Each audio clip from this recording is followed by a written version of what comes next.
മദീനവാസം ആരംഭിച്ചതിന് ശേഷം അബൂ തൽഹ റളിയല്ലാഹു അൻഹു തന്റെ മകൻ അനസ് റളിയല്ലാഹു അൻഹുവിനെ മുത്തുനബി സല്ലല്ലാഹു അലൈഹി വസല്ലമയുടെ സേവകനായി നിശ്ചയിച്ചു.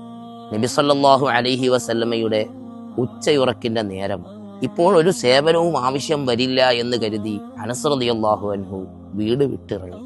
കളിക്കളത്തിലേക്ക് എത്തിയതും കൂട്ടുകാർ കളിക്കുന്നത് കണ്ട് കളിയിൽ അനസ് റളിയല്ലാഹു അൻഹു ആകൃഷ്ടനായി. അവസരം പാത്തിരിക്കെ നബി സല്ലല്ലാഹു അലൈഹി വസല്ലം തങ്ങൾ അടുത്തേക്ക് വന്നു.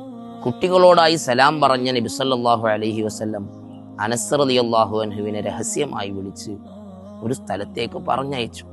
അനസ് റളിയല്ലാഹു അൻഹു തിരിച്ചു വരുന്നതുവരെ നബി സല്ലല്ലാഹു അലൈഹി വസല്ലം അവിടെ തന്നെ കാത്തിരുന്നു. അനസ് റളിയല്ലാഹു അൻഹു തിരിച്ചു വന്ന് നബി സല്ലല്ലാഹു അലൈഹി വസല്ലം തങ്ങൾ വീട്ടിലേക്ക് മടങ്ങി. അനസ് റളിയല്ലാഹു അൻഹു തന്റെ വീട്ടിലേക്ക് മടങ്ങി.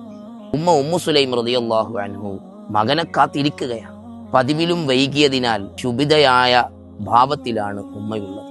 നീ എവിടെയാണ് ഇത്ര നേരം പോയത് എന്ന ചോദ്യത്തിനു ശേഷം ഉമ്മു സുലൈം റളിയല്ലാഹു അൻഹുവിനോട് നബി തങ്ങൾ എന്നെ ഒരു സ്ഥലത്തേക്ക് പറഞ്ഞയച്ചു എന്ന് മറുപടി പറഞ്ഞു.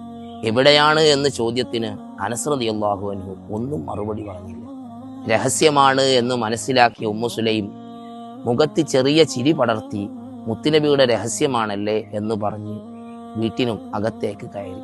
രഹസ്യങ്ങൾ പരസ്യമാക്കരുത്. രഹസ്യങ്ങൾ രഹസ്യമായി തന്നെ സൂക്ഷിക്കണം.